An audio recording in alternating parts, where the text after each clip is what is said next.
Hello and welcome back to the Book Marketing Tips and Author Success Podcast. This is Penny Sansevieri with my awesome co-host, Amy Cornell. And today we're talking about, and you should see our show notes on this because it's really funny. We're talking about... Wouldn't that be funny? Like, I know. Somebody, is going to leak all of our show notes and we'll be ruined. Just kidding. We'll get canceled. Oh no. So we want to talk about social media advertising, and Amy, one of Amy's notes, I'm sorry, I'm totally going to just say this because it's so funny. Her first note in the show notes was, we hate it. And we don't actually hate it. It's just that we hate when it's used incorrectly. And I'll tell you something, a lot of what we did another show a couple of weeks ago on getting it. In fact, somebody retweeted it this morning, the show of getting, soliciting feedback from social media, and that you have to be kind of careful of that. Social media is just really, it's weird. It's weird. It's deceptive. Amy and I listened to this whole true crime podcast about this. So it's social, and it's not funny. This social media scam where I'm just like, I don't know. I think I got to kill off my Facebook account.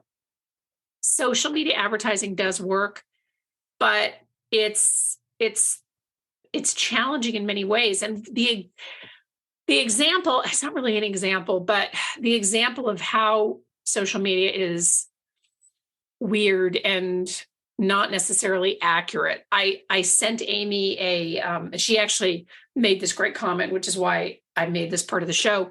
I sent Amy a screenshot of an author that I follow who posted her cover on social media, like, book coming out, so excited. And she was really excited about it. The book cover was hideous. And everybody that commented was just like, oh, I love the book cover. I love the book cover. And I'm losing my mind because it's all I can do not to be the jackass. I guess now we're going to get an explicit rating, whatever. And post on there, honey, you need to redo this cover because it's awful. And that's part of it's very easy for people to get into a social media post and post something. And, obviously it's very easy for people to say something nasty, but it's very easy for somebody just to say, yay, good on you, good on you. But Amy made a comment and she said, people have really forgotten what it means to be supportive, which is so smart, because I think that, it would have been good for somebody to kind of take her aside and go, and whoever designed this cover for her should never do a cover again. I'm hoping that it was a designer and not herself. But so social media can be a little, I don't know, Amy, what's the word I'm looking for? Misleading in a way? Are we trying to keep our PG rating? Yeah, but very misleading. And this, for what it's worth, this cover is categorically not good. Even the same concept could be made better by somebody that really knows how to use design programs. Yeah. You know what I mean? So it's not like, oh, Penny and I, are snobs about covers. I mean, I guess we kind of are. We're snobs. But this is just really one of those things where it's like, you couldn't read the font clearly. The image looked like it had been distorted. So like the image was designed to be like a horizontal image, but they forced it to be a vertical image for a book cover. Like, there were so many things that just could have been done so much better. And we're missing some of that kind of constructive criticism part of being supportive, especially in communities like writing, it ends up being very small, even though there are a lot of you out there, it is a really small community, especially when you start getting into Facebook groups and joining writer groups and things like that. But yeah, so that's that kind of support, that kind of rah, encouraging somebody to put something that's not their best work out there is, boo, thumbs down. I give it 2 thumbs down, don't do that. Well, but and part of the reason why I really wanted to kind of voice something is like, look, this is unfortunately, she may have a really wonderful book, but the book is buried under a bad cover. And that to me is really discouraging, because I'm betting she worked really, really hard on creating that book and the, editing and all of this, the agony, as we know, as authors, that we go through to produce a book. And then it's buried in a bad cover that frankly, there's nothing that we could salvage on this cover to work with. but also she's going to be throwing her money away. And what the reason that we mentioned this at the onset of the show is because that's what ends up happening with a lot of social media advertising. And we're going to get into that because Amy has strong feelings about the social media advertising, but it feels productive, right? A lot of it feels like, and we see this a lot on, authors who come in, they're like, what are you doing to market your book? And they'll say, oh, I'm advertising on social media. Well, great, but is it really doing anything for you? And I'm going to let Amy take this because I'm kind of meandering around the point that we're trying to make about, the kind of effective social media advertising that really is worth investing your time and your money in.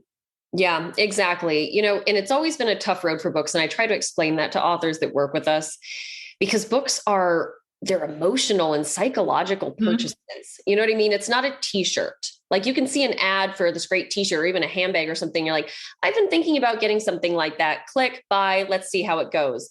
But a book, and we say this for a lot of other reasons too, but a book is not just the money. The money part is actually not really the issue. It's the amount of time people invest in reading a book. And that's why people don't just buy random books all the time, why those decisions are so difficult to make and why we say it's so important for authors to realize somebody will probably have to interact with your book in some form 5, 6, 7, 10 times before they decide to buy it. And that's why 95% of book sales come from personal recommendations because people want a sure thing with something that they are going to dedicate 5, 10, 20 hours to, depending on how much free time you have, to sit there and binge read. So that's one of the reasons why I'm not a huge fan of social media ads, simply because of the way people, buyer psychology doesn't work really great for books as a product. Again, unless you're a household name or something like that. The other element of this, and we used to run Facebook ads back when they kind of started getting really popular, and Facebook did a lot of new stuff with their data and analytics and targeting. They really revamped that to try to make it more productive for sellers and brands and things like that. But again, all of that relies on juice that you can give the platform. So engagement matters, how many people that you're connected with, the brands that you're connected with.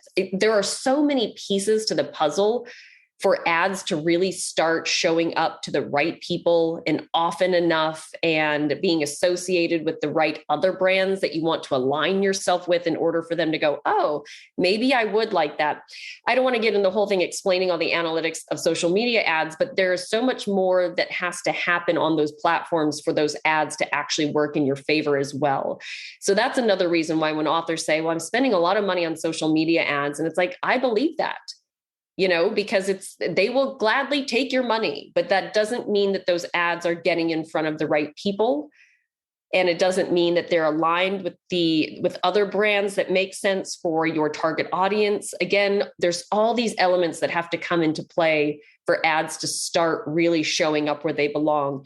And those ads are not cheap either, so you might be saying, oh, I'm spending a couple $100s a month on social media ads. They're not really doing anything. Well, I guarantee you brands that are actually selling a lot of goods and services on social media ads are spending $10,000 or more on social media ads. And that's a very low number. So I just wanted to do this show to put some perspective on this, not because they can't ever work, but there are just a lot of other things that authors can be doing that are much more quality and that are much more effective for getting in front of the right people. Right, exactly. And the other piece of it though, too, is that so running social media ads is without a plan doesn't really get you. So part of the issue with running social media ads is you have to get people from that portal to Amazon, and then you have to get them to buy a book. Right. And if you don't have a good plan, enticing offer, discounted, whatever that is, you're just paying to get your ad shown to a bunch of people who don't really care. Whereas, and this is part of the reason why I always favor Amazon ads, and this isn't a pitch for Amazon or Amazon ads or anything like that. But when you think about it, people who land on Amazon are there to do what? Buy, right? They're buy, they're shopping, maybe they're checking reviews, whatever. But in almost every case, they're there to buy. So it's much easier to get them from a click, get them to click and over to much easier. There's still a process of getting them to buy the book. But that's the other piece of it, though, too, is that social media ads, you got to be careful with that. Not necessarily saying we hate social media ads across the board, although I realize that was in Amy's show notes. We removed it from our service offerings for a reason, because it was really hard for authors to kind of to see any kind of a boost or a benefit or to monetize. We haven't run social media ads for anything that we've done, nor have we ever considered it, again, because you have to have a really big budget to play in that pond, really. Yeah. So it's a little bit challenging. So, that to say that you can explore working with, some of the Facebook ads. If you have a very niche market, maybe you'll do well, but you've got to have some kind of a plan or some kind of an end game or some kind of a deal or something. Running ads on social media isn't a marketing plan. It's just a way to spend money. And the other piece of those two is that for those of you who are running ads and thinking, well, but I'm getting a lot of, traction to my Amazon page. If your Amazon page isn't converting the traffic that you're sending it, that's also a problem. And it's a problem in that, and we have a bunch of Amazon shows that you can kind of scroll through talking about your Amazon book page. But if your Amazon book page isn't converting the traffic that you're sending them from these social media ads, that now impacts your relevancy score on Amazon. And Amazon will look at that and say, well, this book must not be relevant to whatever it is that you're doing. And so you stop coming up because Amazon wants to sell stuff, right? So if your relevancy score comes down, it could impact how your book shows up in search too. So just, not to be, do we say this a lot, Amy, not to be a total downer on the show? No, I think instead of being a downer, we're just trying to help y'all approach things more strategically, Yeah. There's this kind of concept to what you were saying, Penny, too, about, well, maybe you are sending traffic. And another thing we get is that you might have heard of an author that does well with social media ads. I'm not saying it doesn't happen, but I would bet a lot of money that those authors have pretty robust Facebook presences already.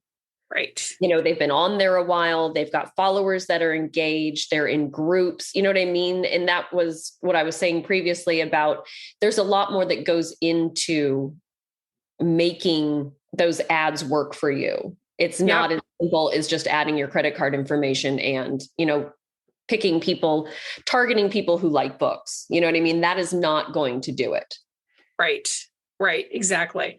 So I think, we hope the show has been helpful. We love your show ideas, by the way. So send those our way. You can reach us at info@amarketingexpert.com. And as ever, we love reviews wherever you listen to podcasts. Thank you so much for tuning in. Bye-bye.